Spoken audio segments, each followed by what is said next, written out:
Alright, hi, I think we're going to get started now. Find your seats. Right here. So thank you for coming out. It's a beautiful Wednesday night in April here. This is our 7th Sharatoga TechTalks event. So I'll go over a couple of different things first. I have a couple of announcements. We'll do another couple of announcements, and then we'll kind of get started. Hoping to wrap up by 7 to get you guys all out there. It's a beautiful night. So like I mentioned, so this is our 7th Sharatoga TechTalks meetup. We now have 285 members in our meetup group. So if you are here tonight and you didn't register, please register. We want to try and get those numbers up.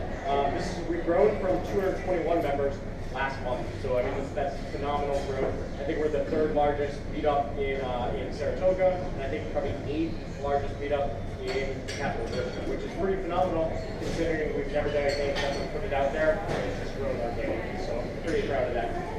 We also have 290 followers now at Sharatoga Tech. So if you aren't following us, please follow us. We tweet out local area news, things about entrepreneurship, things happening in the area, as well as announcements about upcoming presenters. Last month, 2 months ago maybe, we introduced our YouTube channel. We're now up to a whopping 11 subscribers, so thank you to each of you 11. It really means a lot to me since I'm 2 of them. It's 12 today. 12, I got 12. And we got 184 views. So we have something like 12 different videos up there. So what I'm doing, see the cameras around here, is we've got one full-length video of the entire event, and then I break up each presenter into their own video, so that they can share that on their own social media or on their own webpage. So I don't see Blaine here tonight, but Blaine is actually trying to grow his speaking engagements, his presentations, and he's actually trying to feature those on his website. So just kind of a way we can now promote people in the community. Like I mentioned, so we're videotaping the meetup tonight, so if you don't want to be on video, head to the bar. Lastly, we're always looking for presenters. So each month, I never quite know if we're going to have enough. Usually, right around a week before, I throw up the last person. So it looks like we've got 1 presenter for next month. I need 2 more people. So generally, we'd like to have and I know repeat offenders that would love to present every single month, Max. What we're really looking for is someone to speak on the topics of like design, product management, developers, social media / marketing, maybe PR. We've never had someone talk about PR from a tech perspective and how you can kind of formulate and tell a startup or entrepreneur story. That would be interesting, as well as product development. So if you're in the audience and you think you've got a pretty cool topic that you'd like to present on, definitely come see me afterwards. We shy away from doing promotion of companies. There's already Startup Tech Valley events for that, and I strongly encourage you to present to those. So definitely come see me. And we use the hashtag Sharatoga Tech. I'm sorry, Saratoga Tech. Yes, it's Saratoga Tech. I got it correct. For all of our tweets. So we got a couple people that are making announcements tonight, and then we'll jump into our first presentation by Mark. So, Chris? Hi, I'm Beth Muller. I'm with Interactive Media Consulting, and I apologize because Wednesday nights have just become insane. Multiple locations that I need to be. I am working with Michael Talla at Saratoga Technology Accelerator, if anybody knows him. We have a mutual client, and our mutual client is looking for a Ruby on Rails developer. And this is a consultant position. This is somebody who needs to be at the professional level. We can't take somebody brand new right out of college, and we don't want somebody who does this as a hobby, because this person's going to have to meet with the client. This is a live existing website completely developed in Ruby on Rails, and our client wants to move the management of it from where it currently is located to the Saratoga area. So we at I own Interactive Media Consulting. We do not do Ruby on Rails. It's kind of like a been there, done that, and not going back. And so we need to look for somebody who can. And what I've done is I've got a few copies of kind of an announcement and some of my business cards that are on the table. If you're interested in, or you know somebody, please feel free to take them and have them contact me. We are just collecting resumes at this point, and Mike and I are just going to kind of compare notes and see what we can do. So I thank Chris for this, and I apologize for scooting out, and I hope to be here at some point for a whole tech talk. Thank you. Thanks. And so something I probably should have announced before, so we're going to try something a little new also. So what I really want to try and get is some community announcements. So we're gonna have Max up in a moment. He's gonna do a quick pitch, his kind of ask, and then I have an ask of the audience for my first time kind of talking tonight. But if there's other people in the audience who want to come see me for a next event, like if you're looking to hire someone in your company, or you have a cool idea you'd like to kind of develop with somebody, or you're, I don't know what the events are, you have an event that you're sponsoring, or just something you want to share with the audience, we're going to try and get that kind of message out there, and then we can share with our followers. So, anyways, Max. Woo, go Max! Woo! Promise to just make my intern shout at me when I got here. That is blinding. So my name is Max. I run a technology startup in town called Windrush, helping nonprofits to communicate, especially things like annual reports, making data-driven. If you know a nonprofit, or you are on board of a nonprofit, or you work with a nonprofit that needs help communicating their message, their story, especially with data, I would love for you to reach out to me. My email is max@windrush.org. It's super simple. Or come shout at me at some point after these talks are over. Woo! Way to go, Max!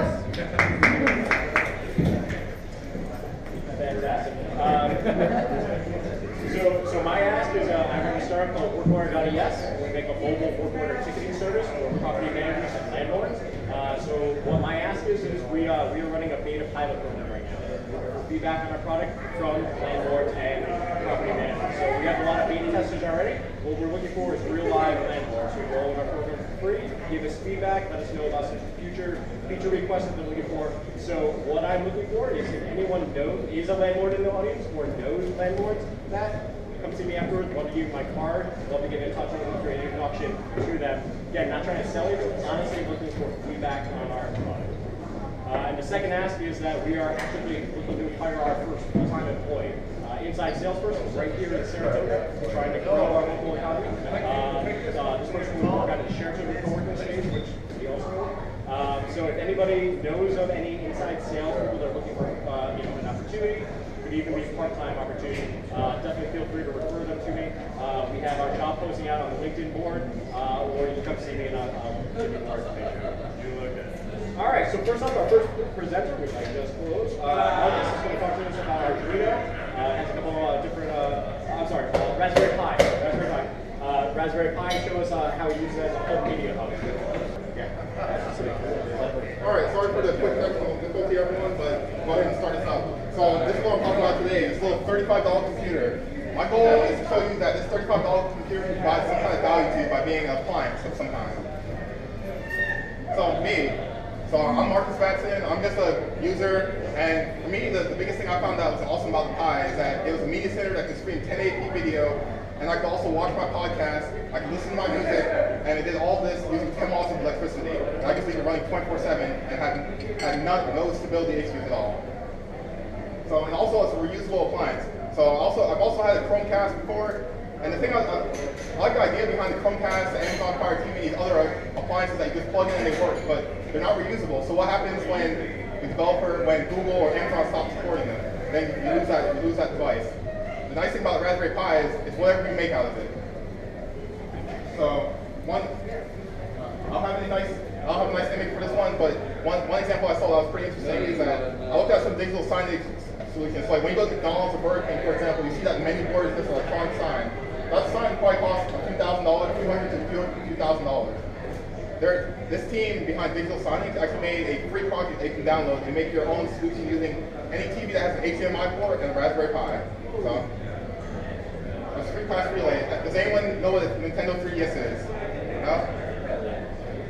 With Nintendo 3DS, there's this feature called Street Pass, and some people found out that there's a way they can take advantage of that Street Pass and cause them to basically generate an infinite number at your own house. You can turn the Raspberry Pi basically into a device that generates those Street Passes for you to get in-game content.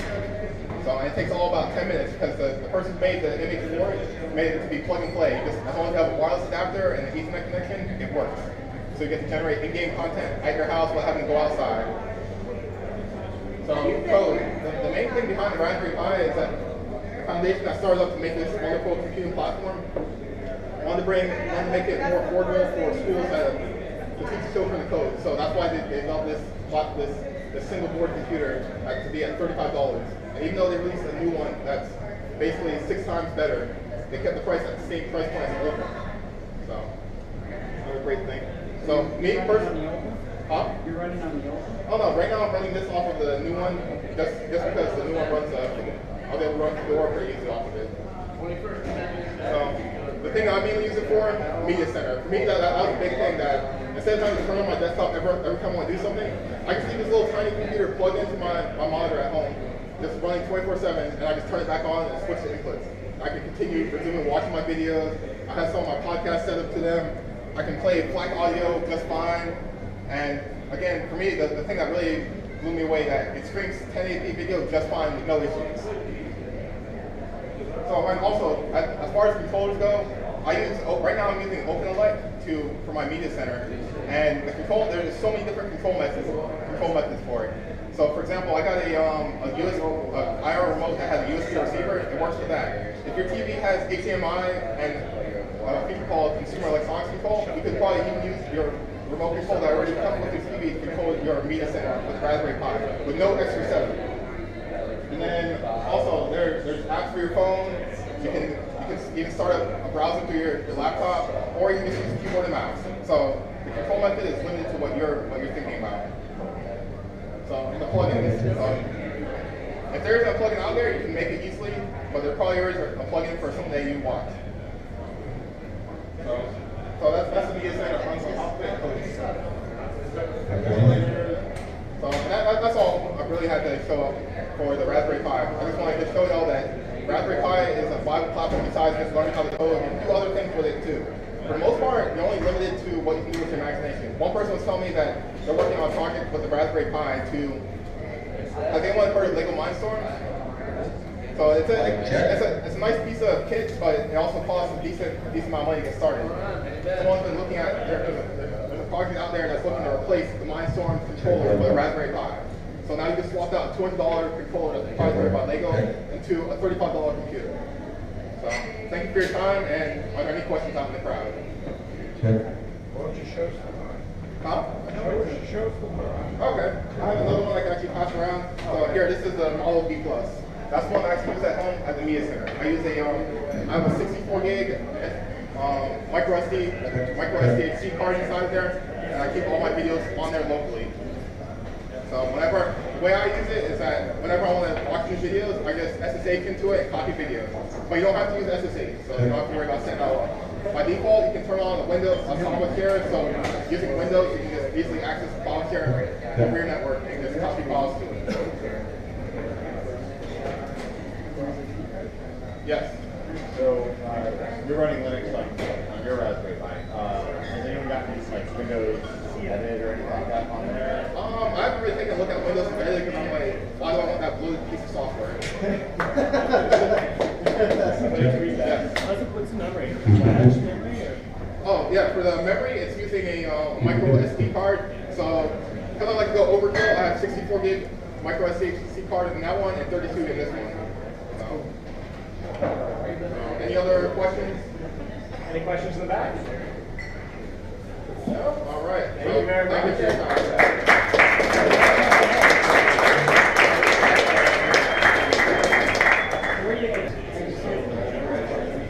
All right, up next, Chris is going to talk to us about the Internet of Things, so I'll hand over the mic. If you want.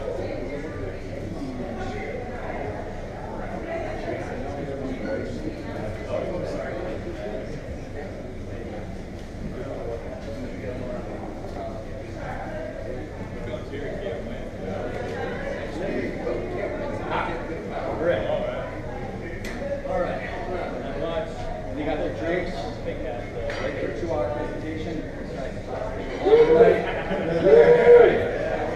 All right, that's good. So, I'm going to give people you're going to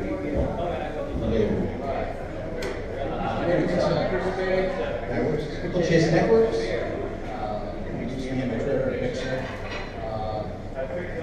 Chase is a technology or an e-com. It's not internet. So I guess I'll start off with how many people have heard of Internet of Things or heard of IoT? More than I expected. How many people are, for their profession or job, actually doing IoT projects today? How many companies investing in IoT?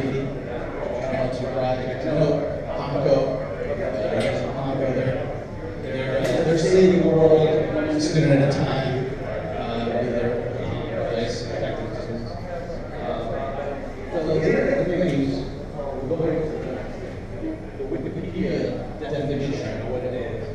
The Internet of Things is a physical objects or things embedded with electronic software, sensors, and activities to enable greater value service by exchanging data with a manufacturer, operator, or other connected device. So, to me, that doesn't really tell you anything, but sometimes that happens with Wikipedia. To me, the Internet of Things is really, it's kind of the evolution of the Internet, where the Internet is something where we connected everybody in the world, right? The Internet of Things now is connecting things locally. It's things connected to things, talking to each other in the world of the microorganism, and then connecting to the cloud or Internet to so that's, to me, it's kind of the physical world meets the digital world. If we get into examples, that describes what I think the Internet of Things is today.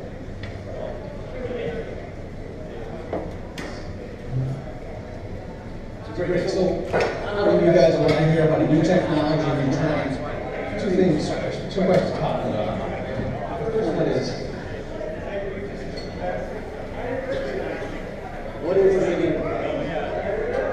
Why do I care? Why do I care? Why do I care? Everybody's talking about how this thing little tiny bit to fly. This is because there's a lot. There's 2 billion connections connected to the internet, and it's growing every day. By 2020, 15 billion connected. That's a lot of traffic, right? That's a lot to make a lot of decisions. That really becomes part of things, complicated life, it gets easier, right? Also for businesses, it's even frontier. So much room for innovation right now. Things that we're doing at our company now. I don't know, I didn't live through the Industrial Revolution, but it seems like it right now, because there's every day we come in, we're doing something new that no one else has done, right? So it's really gratifying to be in this space. These things are so fresh. It's not like the dot-com bubble where it's all about software, right? It's exciting now because bringing hardware, software, electronics, all the maker movement into mainstream and actually doing something with it. So, it gives some concrete examples, right? We use cloud today, right? Everybody wants to soil to go in water, right? Water is a baby in agriculture. Water kills your plants, water kills your plants. Economics behind it. Agriculture is using little sensors to measure moisture levels and to fuse weather data together to know when they should water the plants and not to. This is huge cost savings for farmers, and it's helping their crops get cities, market spots. When you imagine that they were reviving the Sharatoga through Tesla, right? And you need to park something, right? Sharatoga, because there's no cutting edge, has sensors in every public parking spot. So you're driving to work and open parking spot, right? And as cars fill in those parking spots, it keeps spilling over to the next parking spot. Eventually, you don't even have to worry about parking in Sharatoga because you know exactly where to go. Right? Isn't that a dream? I think it's going to be there. 5 to 10 years. That's what IoT is about. Public safety, tech officers, putting sensors, environmental measurements on them to know when the heart rate gets too high, to notify dispatch. Now get to more fun examples. So once again, Tesla, right? They're pushing right? There's an article out there, huge recall for Tesla and GM that can cost right? So traditionally, what do you do with a recall, right? You know, we require in, right? You have to bring your car in, time out of your day. The business has to pay for someone to fix your car. It's a big pain in the ass, right? Tesla solved the problem with an over-the-up there update. You didn't have to go anywhere. You just sat in your driveway or in your garage at work, and they push a fix to your car. right? Think about how much time it saves you from having to recall. With recalls, I bet you most people don't even go in for recalls unless it's something really serious. Now you're always going to be with the Internet of Things. They have a platform now that you can actually write your own apps to control your testing, which I thought was really cool. Open source. Let me go back a little bit. I think one of the things I've tried in IoT today is open source. Open source hardware, open source software. It's not just open source software now. Things like Arduino, Raspberry Pis, Raspberry Pis are great device. I don't know all kinds of these projects. Just because open source thing, and this is what specialists doing, open up their platform. Disney. Now, Disney, actually have some options for this one, even more exciting. And I can walk around my legs, this is great. So I think that was imagine. So, Disney, I don't know, might have been the biggest investment I've ever made, right? They've invested $1 billion into their magic bands, right? What do magic bands do? Well, if you want to give them a card, just slap your magic band. You want to give them a room, just slap your magic band. You want to go and buy, just slap your magic band. You want food, you want gifts. And the big thing is a concierge service. There's another out there about one of the restaurants where your family is within about 50 feet of the restaurant. If you knew that you were coming to the restaurant, you could just welcome to this restaurant.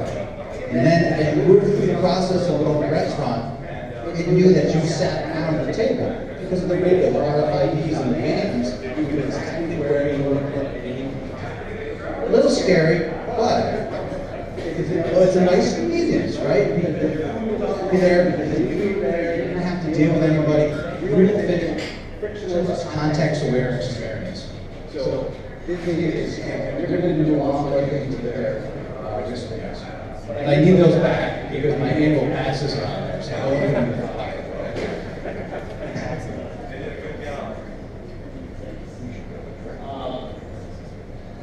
We're not supposed to talk about companies, but this is not a bug, this is more of a cool thing that we did. So this is actually a very big deal. 2 weeks ago, President Obama held this talk. One of the projects that he did was trying to increase the adherence and reduce drug abuse. There's massive drug abuse today. We partnered with a company called Sharatoga to reduce a lot of that use and appearance. This bottle right here has an chemical lock on the top of the bike lock. It's a partnership that we built for service here. And what's with that's an Android pad, and it tells you your name, you just take your pills. You try not to take your pills. If somebody in that, when you got a pad, the holder closes. So it's not automatic visual in there to know what's going on with the medication. All eyes right now. Scheduled drugs, to show all things like that. They would actually be a lot contemporary. So we kind of see that as a huge opportunity. When you get it, it's IoT. Bluetooth 4.0 chip, we created to the app. That microprocessor in there. We're ready. I think it's Arduino in this one. Lots of firmware, lots of software. Really fun project. Show that to somebody if they're interested.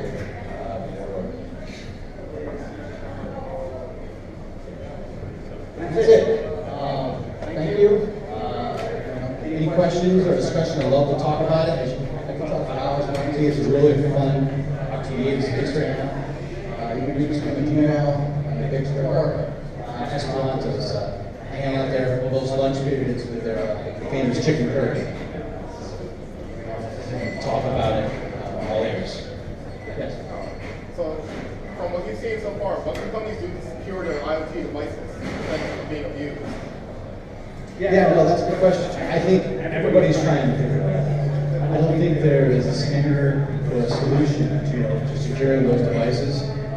People are using standard, SSL, TSL to secure the devices. authentication. We have another product that locks it down. We use the Apple device. We also use authentication to secure connecting to sensor. Is the person that's supposed to be using it. Provisioning devices is big right now, and insecurity. So to kind of not answer your question, I don't think there is a solution yet. I think it's a huge topic. People love to talk about IoT security, but it is kind of scary. When you start when devices, machines start congregating and making autonomous decisions by themselves, right? It's a little bit of a scary world. You're talking about matrix types, right? So I think that's going to be a huge. And I think a company could just do that alone and be very successful is securing the IoT world. Any other questions about IoT? Yeah. How do you feel like the smart home push started 10 years ago now fits into the IoT sort of world? The idea is the whole house should be able to know all the devices that are in and interact with that. But a subset at this point is the Internet of Things just broader than that, or is it?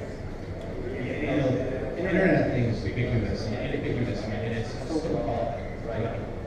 It's like scalability, it's a broad topic, and obviously those smart homes, anytime you're connecting things together, communicating to make decisions, you could consider a jawbone, you could say it's an IoT.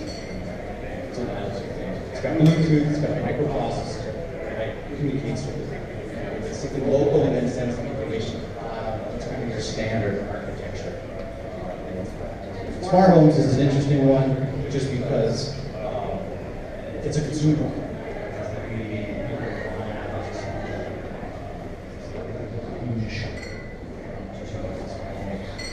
Answer your question? Do you think the future of the Internet of Things is in selling to businesses or selling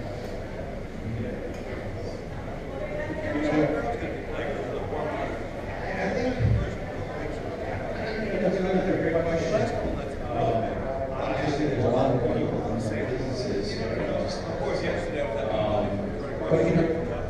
I'd say what we're focused on, right? And we're going to focus on saving lives, making a difference. Oh, it was great, right? That's for convenience, making my life easier. We kind of really see where the opportunity is to save lives, make a difference.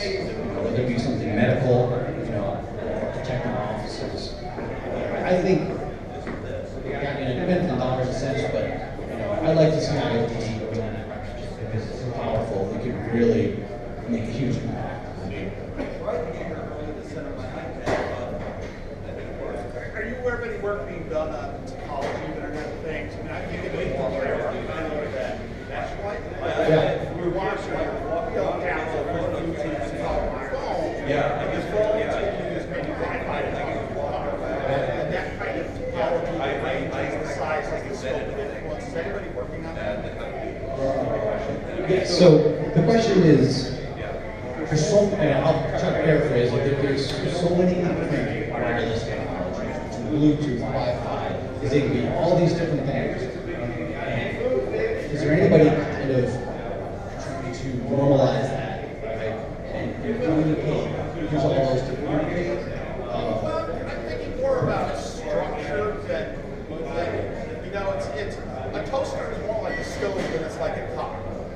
So you might have an automated kitchen that talks to itself on its own little network, but it would have no reason to talk to your car, other than your car telling the house in your home to turn on the other. But it's kind of a division of responsibility. I don't know if it was working. Years ago, like Orba or Pop and that kind of thing. But there's an organization called Ultra. You should look at .org, and they are doing what you're talking about. They're trying to standardize IoT and standardize the organization, standardize the protocols, make it easy for developers themselves to write applications fast and not have to worry about some of that difficulties in communicating with your toaster. It's happening already. I'll join with something you should know. Check that out. They have APIs for Android, iOS, Arduino. You all need to know what platform, right? They can all communicate together seamlessly. I saw someone's hand back there. Good. All right. Thank you.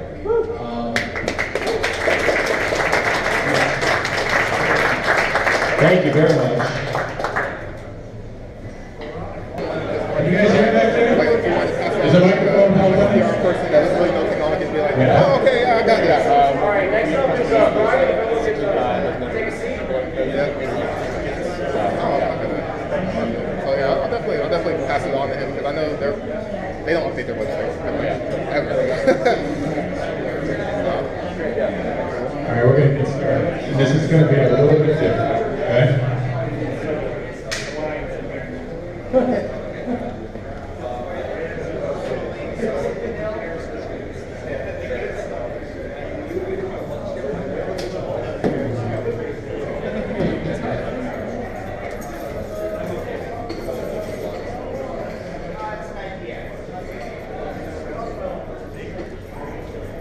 Anybody guess what I'm doing?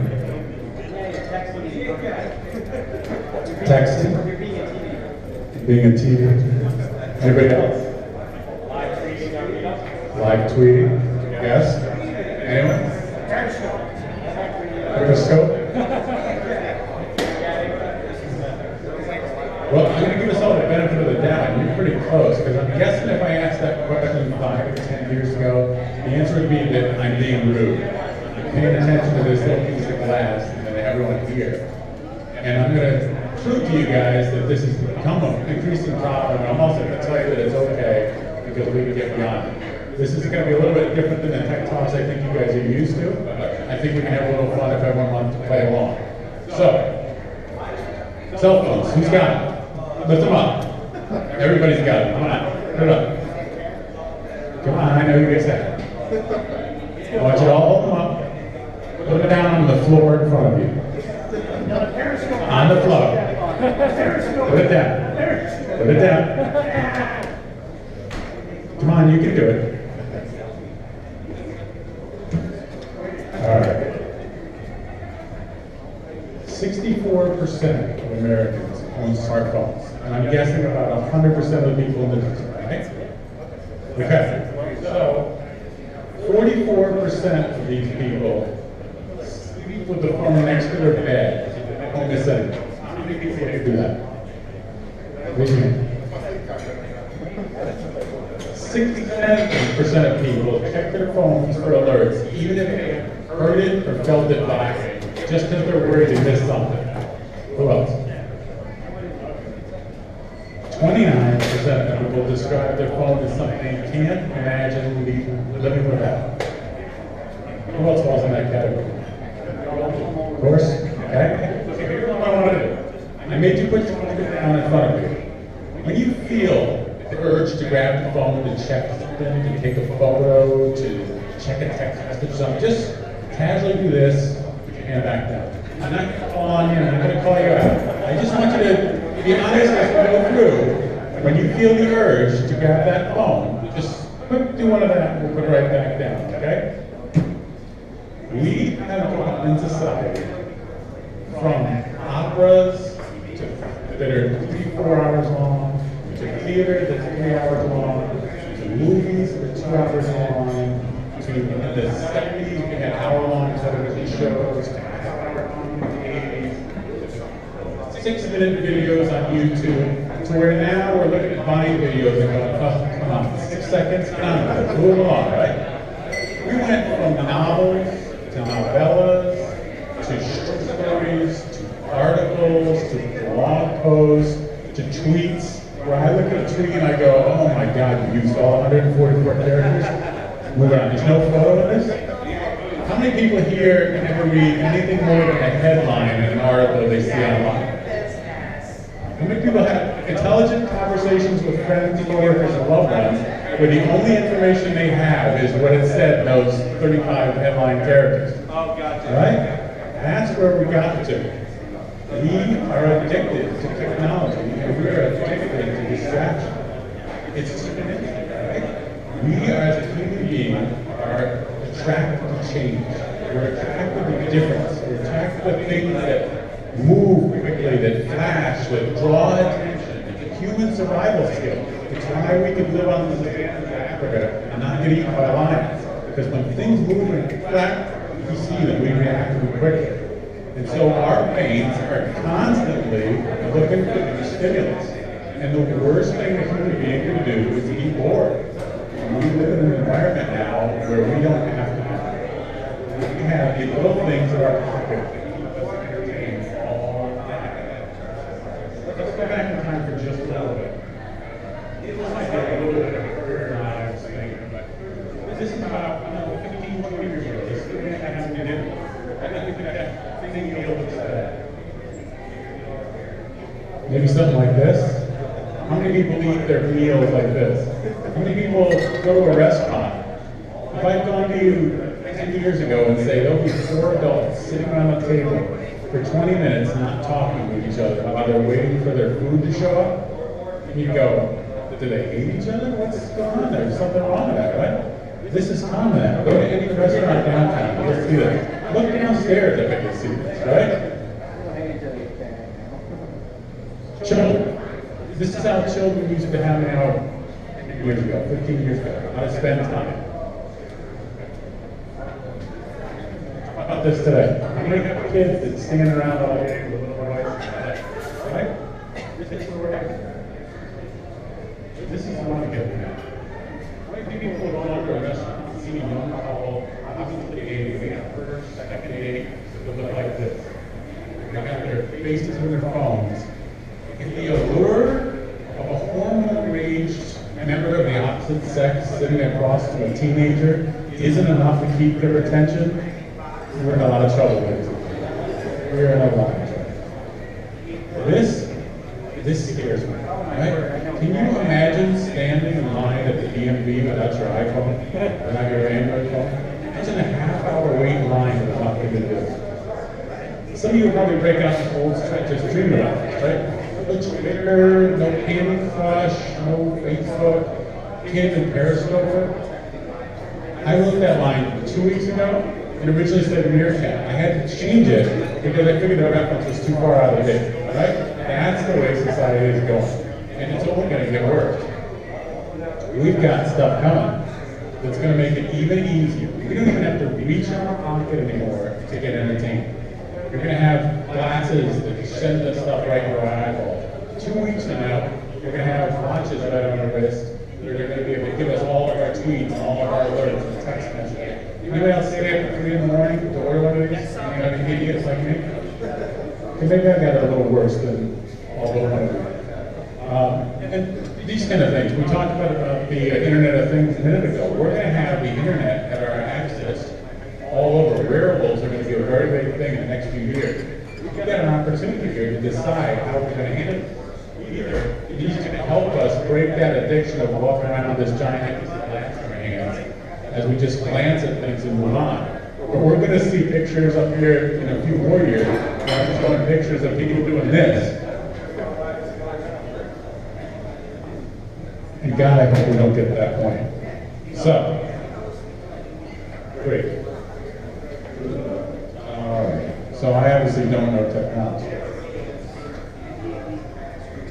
So what's the answer? Okay, well, I got good news and I got bad. First of all, I don't have all the answers.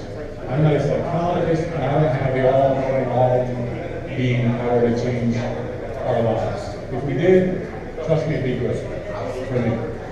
But I got 3 steps to help us get along with that. Step 1, just recognize everybody. I'm Brian, and I have a You guys joke, but if you look at what the definition of addiction is, and then you look at how we treat our phones, there ought to be a 12-step program. We do have problems. So the first is to recognize that we have problems. Just think about the day. I've made you put your phones down in front of you. Just think about the day every time you reach your phone. Just start thinking alone. Oh, how many times you do that a day? I bet you'd be amazed hundreds of times that you're just grabbing your phone, I'll look at that next tweet or email or photo or whatever. It's amazing. 2, find opportunities to disconnect. It's scary, I know, but you can probably go to the mailbox without your phone. You might be able to go down and change the laundry. You might be able to go out and walk the dog all the way around the block without your phone or music or video playing. It's scary, but I think we can get there. Trust me. And the 3rd, give the gift of attention. Because when it comes right down to it, that is the nicest, most sincere thing you can give to another human being is your attention. Put the phone down at dinner, talk to your wife, talk to your kids, talk to your husband, your boyfriend, your girlfriend. Talk to your coworkers at lunch instead of trying to figure out what the latest trend on Twitter is. Engage in the world around you. You have my attention. I appreciate your attention. My name is Brian Malik. Have a good evening.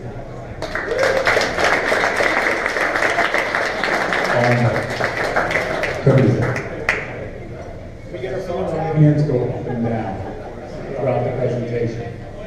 Show of hands, how many people wanted to reach for their phone while I was talking to you? How many people did reach for their phone when somebody else was talking or when I was talking? It's okay. So I'm going to ask we do one more thing. One last thing. I started thinking about how can we raise awareness about this issue, which I really do think is a thing. I work in technology for a living, so this is kind of working against my own best interest, trying to break people's habits of grabbing their phone all the time. And I started thinking about what kind of things can we do to get people involved and try to bring a little bit of awareness. So I started thinking about all the various Twitter hashtags that float around throughout the week. Your Follow Fridays, your Throwback Thursdays, your Music Mondays, your Sunday Mondays, and maybe even your Woman Crush Wednesdays for those so inclined. And I'd like to try a little experiment this Friday that I'm hoping which is No Phone Friday. Go for the day without your phone. I see a lot of serious faces coming out. By choice? Could you put in your phone, could you put your phone in your car and just leave it there, knowing that it's within reach, that if you really wanted to, you could walk out the parking lot and get it, and still leave it in there the whole day? I'd like to ask all of you this Friday to try No Phone Friday. To leave the phone at home, or leave it in the car, or leave it in the purse, or leave it in the suitcase, or briefcase, or what you need, and try to go through your work day. I'm not going to ask you to go out to the bar without your phone. Try to go through your work day without your phone. Who here thinks they can do that? Come on, you guys. Can you try? Who will try? Only half of you will try? All right. If you're brave, please follow me in trying to do this on Friday. I'm going to start throwing out some hashtags in the morning. If you would tweet that you are following a No Phone Friday, I want to see if we can get a little social awareness that will also, by the way, help Sharatoga TechTalks and raise some awareness in the community here. See if we can get No Phone Friday trending on Twitter this Friday. I'm going to send out a tweet in the morning with a little bit of reminder. If you guys would retweet to spread the word out to the group here. I think we can do this, and I think it could be a little bit of fun. Now, I am finished. My name is Brian O'Malley. I appreciate your time. You can find me on Twitter and on my website, and I appreciate you. Thank you.